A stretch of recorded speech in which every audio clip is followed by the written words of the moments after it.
সিরাজগঞ্জের ঐতিহ্যবাহী মাছের মেলায় আজকে আমরা এসেছি। তো আপনাদেরকে দেখাবো, এখানে অনেক বড় বড় মাছ ওঠে। আসলে এই বছর মেলা তেমন একটা বড় হয় নাই। প্রতি বছরই এখানে যা লোকাল যে জামাইরা আছে, সিরাজগঞ্জের যারা মেয়ের জামাই, তারা এখান থেকে বড় বড় মাছ কিনে শ্বশুরবাড়ি নিয়ে যায়। তো আজকে ওই এক মেলা দেখার জন্য আমরা এখানে চলে আসছি। তো মাসাল্লাহ আজকে কম আছে অন্য অন্য বারের তুলনায়।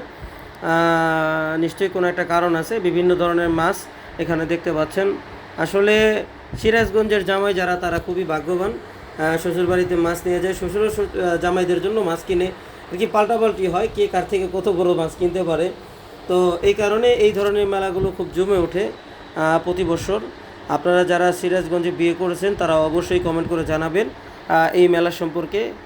এই মেলা সম্পর্কে সবাই জানেন মোটামুটি, যে মেলা কত বড় হয়। আসলে প্রথম দিন হয় হচ্ছে জামাই মেলা, শ্বশুর জামাইদের। আর পরবর্তী দিন হয় হচ্ছে মেয়েদের মেলা, যারা বউ আছে বউ মেলা বলে। তো আমরা এই মেলাতে আসছি।